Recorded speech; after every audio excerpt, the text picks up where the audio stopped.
ചങ്ങായിമാരെ നമ്മൾ ഇസ്രായേലിലെ ബങ്കറിൽ നിന്ന് നമ്മളെ സംഘിനെ അഖിലസേച്ചിട്ടില്ല വീണ്ടും ഉയർത്തെഴുന്നേറ്റു. അങ്ങനെ ഉയർത്തെഴുന്നേറ്റ് നമ്മൾ അഖിലസേച്ചിട്ടില്ല കേരള സമൂഹത്തിലേക്കുണ്ടല്ല കുറച്ച് ചോദ്യങ്ങൾ, കുറച്ച് കഠിനമായ ചോദ്യങ്ങൾ ഉണ്ടല്ല ഇങ്ങനെ വലിച്ചെറിഞ്ഞിട്ടുള്ളത്.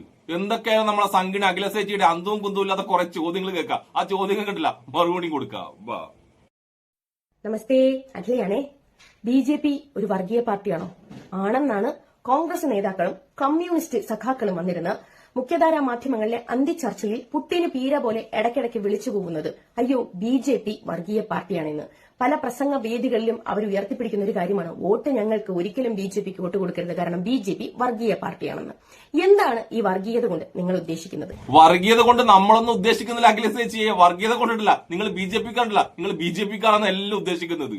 അതായത് നാടിന്റെ സമാധാനം ഇല്ലാതാക്കുക, മനുഷ്യന്മാരെ തമ്മിലിട്ടില്ല തമ്മിൽ തല്ലിക്കുക, എന്നിട്ട് എങ്ങനെയെങ്കിലും ഉണ്ടല്ല നാടിന്റെ ഭരണം പിടിച്ചെടുക്കുക. അതാണ് നിങ്ങൾ ബി.ജെ.പിക്കാരല്ല അതുകൊണ്ട് ഉദ്ദേശിക്കുന്നത്. പിന്നെ അഖിലേഷ് ഇട്ടില്ല, നിങ്ങൾ പുട്ടിന് പീര പോലെ ഉണ്ടല്ല, നിങ്ങൾ ബി.ജെ.പി. വർഗീയ പാർട്ടിയല്ല ഇങ്ങനെ പറഞ്ഞുകൊണ്ടേയിരിക്കണ്ട. അങ്ങനെ പറയുമ്പോഴാണ് നിങ്ങൾ ശരിക്കും വർഗീയ പാർട്ടിയാണെന്ന് എല്ലാവർക്കും മനസ്സിലാകുന്നത്. എന്തായാലും നമ്മൾ അഖിലേഷ് ഇട്ടില്ല ബങ്കറിൽ ഇരുന്നുകൊണ്ട് അടുത്തതായിട്ട് എന്ത് ഡയലോഗാ പറഞ്ഞൊന്ന് കേട്ടിട്ട് വന്നാലോ. ഇനി ചില ഫാക്ട് ചെക്കിംഗ് ഘടകത്തിലേക്ക് കിടക്കാം. ബി.ജെ.പി. ഒരു വർഗീയ പാർട്ടിയാണെന്ന് നിങ്ങൾ പറയുന്നതിന് എന്ത് അടിസ്ഥാനമാണുള്ളത്? അതിന് ഒരു തെളിവെങ്കിലും നിങ്ങൾക്ക് പറയാൻ സാധിക്കുമോ? പ്രധാനമന്ത്രി യോജനയുടെ ഭാഗമായിട്ട് പല പദ്ധതികളും ഉണ്ട്. ആ പദ്ധതികളൊക്കെ ഒരു വർഗീയ പാർട്ടി എന്ന് നിങ്ങൾ പറയുന്നത് ഹിന്ദുമതത്തിന്റെ പാർട്ടി എന്നാണ് ബി.ജെ.പി. പൊതുവെ പറയുന്നത്. ബി.ജെ.പി. ഹിന്ദു മതത്തിന്റെ പാർട്ടി എന്നല്ല നമ്മൾ പറയില്ല അഖിലേഷ്. ബി.ജെ.പി. ഉണ്ടല്ല സവർണ ബ്രാഹ്മണിക്കൽ ഹിന്ദുത്വം ഉണ്ടല്ല അതിന്റെ പാർട്ടി എന്നാണ് നമ്മൾ പറയാറ്. അതായത് ബ്രാഹ്മണരെ ദൈവം പോലെ കാണുന്ന ഹിന്ദു രാജ്യമുണ്ടല്ല ആ ഹിന്ദു രാജ്യം നിർമ്മിക്കുന്നവരായിട്ടാണ് നമ്മളുണ്ടല്ല ബി.ജെ.പിക്കാരെ കാണാറ്.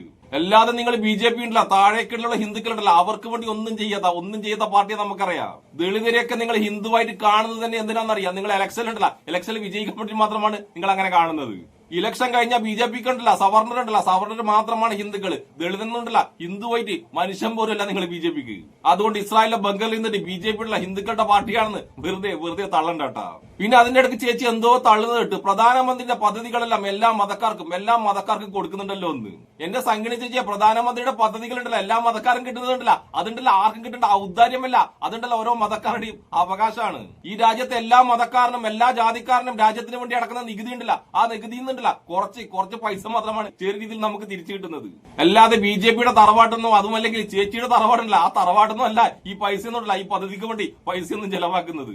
നിന്നെ പോലത്തെ ബി.ജെ.പിക്കാരുടെ ഡയലോഗ് ഒക്കെ എന്താണെന്നറിയാ? ബി.ജെ.പി. സർക്കാർ മറ്റുള്ള മതക്കാർക്ക് കൊടുക്കുന്ന ആനുകൂല്യങ്ങൾ മൊത്തമുള്ള എന്തോ ഔദാര്യമാണെന്ന്. ഇതുകൊണ്ടൊക്കെ തന്നെയാണ് നിങ്ങൾ ബി.ജെ.പിക്കാരല്ല പാച്ച വർഗീയ പാർട്ടിയാണെന്ന് എല്ലാവരും പറയുന്നത്. ഇനി നമുക്ക് അഖിലേഷ് ചേച്ചിയുടെ അടുത്ത വെളിപാടൊന്ന് കേട്ടിട്ട് വരാം. കഴിഞ്ഞ കൊല്ലം 80 കോടിയിലധികം വരുന്ന ജനങ്ങളാണ് റേഷൻ ഉപയോഗിച്ചത്. മുസ്ലിമിനൊരു റേഷൻ, ക്രിസ്ത്യാനിക്കൊരു റേഷൻ, ഹിന്ദുവിനൊരു റേഷൻ എന്ന് പറയുന്ന ബി.ജെ.പി. അജണ്ട നിങ്ങൾക്ക് എവിടെയെങ്കിലും കാണാൻ സാധിക്കുമോ? എന്റെ അഖിലേഷ് ചേച്ചി അങ്ങനെ പ്രത്യേകം റേഷൻ ആക്കണം നിങ്ങൾക്കുണ്ടല്ല, നിങ്ങൾക്ക് നല്ല ഉദ്ദേശമുണ്ട്. അത് നിങ്ങൾ നടപ്പിലാക്കാത്തത്. അങ്ങനെ നടപ്പിലാക്കി കഴിഞ്ഞാൽ ശക്തമായ പ്രതിഷേധം ഉണ്ടാകുന്ന പറഞ്ഞിട്ടാണ് നിങ്ങൾ അങ്ങനെ നടപ്പിലാക്കാത്തത്.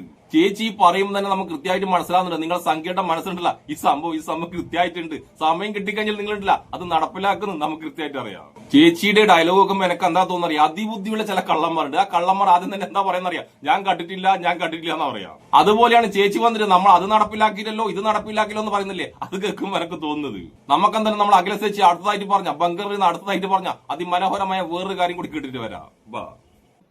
ഇൻഷുറൻസിന്റെ കാർഡിന്റെ കാര്യം നമ്മൾ പറഞ്ഞു. 10 കോടിയിലധികം വരുന്ന ആൾക്കാർ ഉജ്ജ്വല യോജനയുടെ ഭാഗമായിട്ട് LPG ഉപയോഗിക്കുന്നുണ്ട്. ഹിന്ദുവിന്റെ വീടുകൾക്ക് മാത്രമാണോ LPG ഗ്യാസ് സിലിണ്ടർ കൊടുത്തോണ്ടിരിക്കുന്നത്? അല്ല. അതിപ്പം നമ്മൾ ഒരു കാര്യം പറയുമ്പോൾ ആരോപണങ്ങൾ നമുക്ക് ഉന്നയിക്കാം, അതിൽ സത്യസന്ധമായ വസ്തുത ഉണ്ടോ എന്ന് നമ്മൾ ചെക്ക് ചെയ്യുക. സമൂഹ മാധ്യമങ്ങളിൽ വന്നിരുന്നു അല്ലെങ്കിൽ ചാനൽ അന്തിച്ചർച്ചകളിൽ വന്നിരുന്നുകൊണ്ട് നിങ്ങൾ ഉന്നയിക്കുന്ന ആരോപണങ്ങളിൽ യാതൊരു കഴമ്പുമില്ലെന്ന് വ്യക്തമായിട്ട് നിങ്ങൾക്ക് അറിയാമെങ്കിലും മുട്ടി നിന്നാൽ മുട്ടിടിക്കുമെന്ന് പേടിയുള്ളതുകൊണ്ട് നിങ്ങൾ സൈഡാക്കാൻ അല്ലെങ്കിൽ ഒതുക്കാൻ ശ്രമിക്കുന്ന ഈ ആരോപണങ്ങളെ കൃത്യമായ ഫാക്ട് ചെക്കിങ്ങിലൂടെ കൊണ്ടുവരാൻ സമൂഹത്തിലെ ഭാരതീയ ജനതാ പാർട്ടിയിൽ വിശ്വസിക്കുന്ന ആ പ്രത്യയശാസ്ത്രത്തിൽ വിശ്വസിക്കുന്ന ഓരോ അണികളും രംഗത്ത് വരും. അത് ശരിയാണ്. ബി.ജെ.പി. ഉണ്ടല്ല വർഗീയ പാർട്ടിയെ അല്ലാന്ന് കാണിക്കാൻ വേണ്ടിട്ട് നിങ്ങൾ ബി.ജെ.പിക്കാരുണ്ടല്ല പറഞ്ഞുവിടുന്ന ഇടക്കിടക്ക് പറഞ്ഞുവിടുന്ന മെയിൻ വ്യക്തിയാണ് നമ്മൾ വിശകലമാടം. ഈ വിശകലമാടം വന്നിട്ടുള്ള ബി.ജെ.പി. ഒരു വർഗീയ പാർട്ടി അല്ലാന്ന് കാണിക്കാൻ വേണ്ടി മുസ്ലിങ്ങളെ കുറിച്ചും ക്രിസ്ത്യാനികളെ കുറിച്ചൊക്കെ പറയുന്ന കണ്ണിന് ഈറനണിക്കുന്ന ചില കാര്യങ്ങൾ പറയുമ്പോഴല്ല കോരിത്തരിക്കാറുണ്ട്. നിങ്ങൾ ബി.ജെ.പിക്കാരല്ല കോരിത്തരിക്കാറുണ്ട്. എന്തിന് വിശകലമാടുള്ള കുറച്ചു കാലം മുന്നേ മദർ തെരേസയെ കുറിച്ച് പറഞ്ഞ മനോഹരമായ കാര്യം കണ്ടിട്ടുള്ള ക്രിസ്ത്യാനികളുണ്ടല്ല വിശകലമാടത്തിനെ ഓടിച്ചിട്ടുണ്ടല്ല കെട്ടിപ്പിടിച്ചിട്ടുണ്ട്. പിന്നെ നിങ്ങൾ ബി.ജെ.പിക്കാർ വർഗീയ പാർട്ടിയല്ലാന്ന് 24 മണിക്കൂറും പറഞ്ഞ വേറൊരു പാവുണ്ട് നമ്മളെ പാലക്കലമ്മായി, നമ്മൾ ലളിത പാലക്കലമ്മായി. ആ ലസിത പാലക്കളമായിട്ടില്ല പൊട്ടിയും പെയിന്റ് അടിച്ച് വന്നിട്ട് പറഞ്ഞത് ആ വായിന്ന് വരുന്ന മാലിനെ കേട്ട് കഴിഞ്ഞാൽ തന്നെ ഇല്ല നിങ്ങൾ BJP ഇല്ല വർഗീയ പാർട്ടി അല്ല എന്ന് എല്ലാവർക്കും മനസ്സിലാകും. പിന്നെ വേറെ ഒരുത്തനുണ്ട് ഞാൻ ഭാരതീയൻ, ഓന്റെ വർത്താനം കണ്ടെത്തുന്ന ഓൻ മാത്രമാണ് ഭാരതി എന്ന്. കുറച്ചു നാൾ മുന്നേ ഒരു പെൺകുട്ടി ഉണ്ടല്ലോ, ഒരു കൊച്ചു പെൺകുട്ടി BJP ട്രോളിക്കൊണ്ട് വീഡിയോ ഇട്ടിനെ, ആ കൊച്ചു പെൺകുട്ടി ഉണ്ടല്ലോ പൂരത്തെറി വിളിച്ച വേട്ടാവളിയാണ് ഈ ഞാൻ ഭാരതീയൻ. ഓന്റെ അന്നത്തെ ഡയലോഗ് കേട്ടപ്പോൾ നമുക്ക് കൃത്യമായിട്ട് മനസ്സിലായിട്ടുണ്ട് BJP ഉണ്ടല്ല ഒരു വർഗീയ പാർട്ടി മാത്രമല്ല അതപ്പതിച്ച ടീം കൂടിയാണെന്ന്. അതുകൊണ്ടാണ് ഒരു കൊച്ചു പെൺകുട്ടിയെ കുറിച്ച് പോലുള്ള വൃത്തികേട് അവരൊക്കെ ഉണ്ടല്ലോ ആ വേട്ടാവളിനൊക്കെ വൃത്തികേട് പറഞ്ഞത്. പിന്നെ നിങ്ങളെ വിസർജനം TV അതിന്റെ കാര്യം ഞാൻ പറയുന്നേയില്ല. 24 മണിക്കൂറുണ്ടല്ലോ കേരളത്തിന് വേണ്ടി, കേരളത്തിൽ വർഗീയതയുണ്ടല്ല ആ വർഗീയത തുടച്ചു നിൽക്കാൻ വേണ്ടി ഇത്രമാത്രം കഷ്ടപ്പെടുന്ന ഒരു TV ഉണ്ടല്ല ലോകത്ത് വേറെയില്ല. അതായത് നമ്മുടെ കേരളത്തിലുള്ള ഒരു മതസൗഹാർദ്ദ സംസ്ഥാനമാക്കാൻ വേണ്ടിയിട്ടുള്ള 24 മണിക്കൂറും കഷ്ടപ്പെടുന്ന ടീമാണ് ഈ വിസർജനം TV. അങ്ങനെ ഇതുപോലെ എത്ര BJP-ക്കാരാണ് BJP ഒരു വർഗീയ പാർട്ടി അല്ല എന്ന് കാണിക്കാൻ വേണ്ടി സോഷ്യൽ മീഡിയയിൽ വന്നിട്ടില്ല ഇങ്ങനെ കഷ്ടപ്പെടുന്നത്. എന്തിന് ഇവരൊക്കെ അങ്ങ് വിട് അഖിലേഷ് തന്നെയാണല്ലോ ഇസ്രായേലിലെ ബംഗളിരുന്നുകൊണ്ട് മുസ്ലിങ്ങൾക്കെതിരെയും എന്തിന് ഗസയിലെ പിഞ്ചു കുഞ്ഞുങ്ങളുണ്ടല്ല കൊല്ലപ്പെട്ട പിഞ്ചു കുഞ്ഞുങ്ങൾക്കെതിരെയും പറഞ്ഞ വാക്കുകളുണ്ടല്ല വൃത്തികെട്ട വാക്കുകൾ. ആ വാക്ക് കേൾക്കുമെന്നില്ല നിങ്ങൾ BJP-ക്കാർക്ക് മുസ്ലിങ്ങളോടൊക്കെ എത്ര സ്നേഹമുണ്ടെന്ന് മനസ്സിലാകും. അതുകൊണ്ട് ഇനിമേൽ അഖിലേഷ് ടീമുണ്ടല്ല BJP ഒരു വർഗീയ പാർട്ടി അല്ല എന്ന് കാണിക്കാൻ കൂടുതൽ ആരെയും കൊണ്ടുവരണ്ട കേട്ടോ. കാരണം അവരൊക്കെ വന്നിട്ട് BJP വർഗീയ പാർട്ടി അല്ലാന്ന് കാണിക്കാൻ വേണ്ടി പറയുന്ന കോമഡി ഉണ്ടല്ല ആ കോമഡി കേട്ടിട്ടില്ല ചിരി നിർത്താൻ കഴിയുന്നില്ല. ഇനി നമുക്ക് അവസാനമായിട്ട് ഈ അഖിലേഷ് ഒരു വെല്ലുവിളി കേൾക്കാം. അതായത് ഈ അഖിലേഷ് എന്തിനാ വെല്ലുവിളിക്കുന്ന അറിയാം, BJP ഒരു വർഗീയ പാർട്ടി എന്ന് കാണിക്കുന്നതിന് ഒരു തെളിവ് കാണിക്കലാണ് ഈ അഖിലേഷ് വെല്ലുവിളിക്കുന്നത്. അതേ വെല്ലുവിളിച്ച് അഖിലേഷിയുടെ വായി തന്നെയിട്ടില്ല പച്ച വർഗീയത വരുന്നത് നിങ്ങൾ കേട്ടു നോക്ക്. ചോദ്യങ്ങൾ ചോദിക്കുമ്പോൾ നിങ്ങൾക്ക് തിരിച്ചുത്തരം പറയാൻ കാണില്ല. കാരണം നിങ്ങളുടെ കയ്യിൽ തെളിവുകളില്ല. വ്യക്തമായ തെളിവുകളുടെയും കണക്കിന്റെയും അടിസ്ഥാനത്തിൽ ഞങ്ങൾക്ക് നിങ്ങളോട് ചോദ്യം ചോദിക്കാം. എന്തടിസ്ഥാനത്തിൽ നിങ്ങൾ വർഗീയ പാർട്ടി എന്ന് പറയുന്നു എന്ന്. ഇപ്പൊ മുസ്ലിം മതവിഭാഗത്തിലുള്ള ആളുകൾക്ക് ഒരു പ്രശ്നം വരുമ്പോൾ അവരത് തുറന്നു പറയുമ്പോൾ അവിടെ മതന്യൂനപക്ഷങ്ങളുടെ അവകാശ സംരക്ഷണത്തിലേക്ക് ആ പ്രശ്നം പോവുകയും ക്രിസ്ത്യൻ മതവിഭാഗങ്ങൾക്ക് ഒരു പ്രശ്നം വരുമ്പോൾ അതും ന്യൂനപക്ഷങ്ങളുടെ അവകാശ സംരക്ഷണത്തിലേക്ക് പോവുകയും ഹിന്ദുമത വിശ്വാസികൾക്ക് ഒരു പ്രശ്നം വരുമ്പോൾ അത് വർഗീയതയുമാകുന്നത് എന്തിരട്ടത്താപ്പാണ്.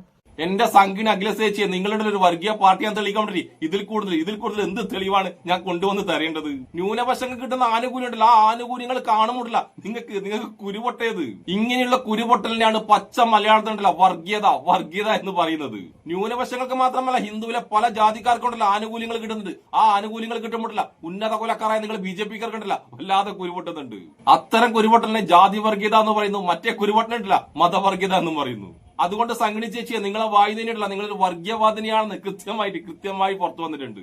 ഇനി നിങ്ങൾക്ക് BJP ഉണ്ടല്ലോ ഒരു വർഗീയ പാർട്ടിയാന്ന് കാണിക്കാൻ വേണ്ടിട്ട് വേറെ തെളിവൊന്നും വേണ്ടല്ല. എന്റെ സംഘടി ചേച്ചി നിങ്ങളെപ്പോലത്തെ ടീംസ് ഒന്നുണ്ടല്ല BJP ഒരു വർഗീയ പാർട്ടി അല്ല എന്ന് കാണിക്കാൻ വേണ്ടി എന്തൊക്കെ നാടകം കളിച്ചാലുണ്ടല്ല നിങ്ങളെ വായിന്ന് നിങ്ങളെ മനസ്സിലുള്ള വർഗീയത ഉണ്ടല്ല നിങ്ങളെ വായി കൊണ്ടല്ല അറിയാതെ പുറത്തു വന്നു പോകും. അതുകൊണ്ട് നിന്നെപ്പോലത്തെ ടീംസ് ഉണ്ടല്ല സ്ഥിരമായിട്ട് വന്നിട്ടുണ്ടല്ല സോഷ്യൽ മീഡിയയിൽ ഇതുപോലത്തെ വീഡിയോ ഇടണം. അപ്പോഴാണ് കുറച്ചും കൂടി ആൾക്കാർക്കുണ്ടല്ല നീയൊക്കെ നിന്റെ BJP ഉണ്ടല്ല എത്രമാത്രം വർഗീയ പാർട്ടിയാണെന്ന് ഇനിയും മനസ്സിലാകൂ. ഒന്നുമില്ലെങ്കിൽ ഇന്നലെ നിങ്ങളെ പാർട്ടി വിട്ടുപോയ ദേവനുണ്ടല്ല ദേവൻ തന്നെ എന്താ പറഞ്ഞറിയാം ഹിന്ദുക്കൾക്ക് പോലും ഉണ്ടല്ല BJP വിശ്വാസമില്ല എന്നാണ് ആ ചങ്ങായി പറഞ്ഞിട്ടുള്ളത്. അതായത് ഉന്നത കുല ബ്രാഹ്മണിക്കലല്ലാത്ത ഹിന്ദുക്കളുണ്ടല്ല ആ ഹിന്ദുക്കൾക്കുണ്ടല്ല നിങ്ങളെ BJP ഒരു വിശ്വാസമില്ല, ഇനി ഒരിക്കലും വിശ്വാസവും ഉണ്ടാവില്ല. അപ്പോഴെന്തായാലും ഇസ്രായേലിലെ ബംഗറിൽ ഒളിച്ചിരിക്കുന്ന സംഘടി ചേച്ചിക്കട്ടില്ല BJP ഒരു വർഗീയ പാർട്ടിയാണെന്ന ചോദ്യത്തിന് കൃത്യമായി ഉത്തരം കിട്ടിക്കാണെന്ന് ഞാൻ പ്രതീക്ഷിക്കുന്നു. അപ്പോഴെന്തായാലും നമ്മളെ സംഘി ബംഗർ ചേച്ചിക്കും എന്നെ ഇഷ്ടപ്പെടുന്ന എല്ലാവർക്കും എന്റെ ഒരു നല്ല സുലാൻ.